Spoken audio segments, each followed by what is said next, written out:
Hello ladies and gentlemen, my name is MysteriousMrRyan and welcome to the Gunpowder Plot 3-part special. In part 1 of today's videos we're going to look at Guy Fawkes, a little bit about the man, and the creator sim will be playing in the background so you can see how I actually made him in The Sims 4.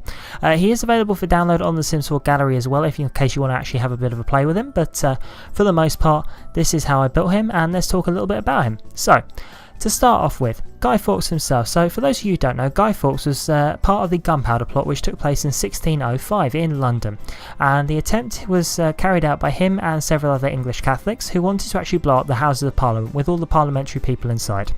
They planned it and they actually almost got away with it, but unfortunately they were caught at the last moment, and he was unfortunately, Mr Guy Fawkes here was actually hung, drawn and quartered on the 31st of January 1606 under the grounds of high treason. So I'm afraid he tried to attempt to blow up the Houses of Parliament and it didn't go so well.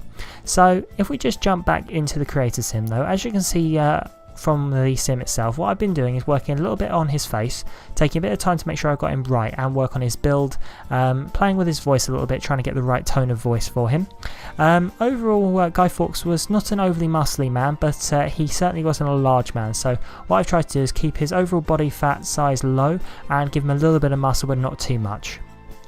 Unfortunately, given the limited options in The Sims 4, I can only dress them up in certain types of clothing, so I had to really sort of work with the limited stuff I had. So in the end I ended up basically putting him in a suit with some cowboy boots. It was the closest thing I could get to what he would have worn in sort of a period clothing. Going through now, just doing his other sort of clothing, so his formal attire, his sportswear, everything like that, just for the sake of it being done.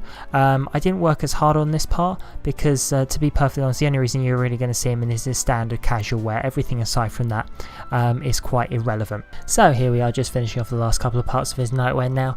In the end, for the nightwear, I just opted to just pretty much put him in a set of trousers and take his shirt off. There wasn't really much more I could do in the way of period clothing. With more items, I could certainly do a lot better job. But for the point is, the base part, the hat really makes him what he is, and that's something I try to keep him in throughout the entirety of the build.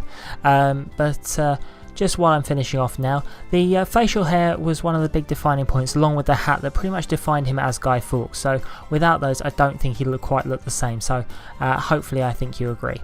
Yeah, that pretty much concludes today's episode. Just while I finish off the last parts and sort out his traits.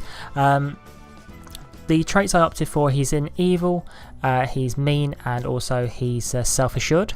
And yeah, I think that pretty much sums up Guy Fawkes quite nicely. So just while he cackles in the background, so I hope you've enjoyed what you've seen here. This is part 1 of 3, remember, so don't forget to subscribe for the next 2 parts, and don't forget to share this with your friends. But for now, my name's MysteriousMrRyan and I'm out. I'll see you later. Take care.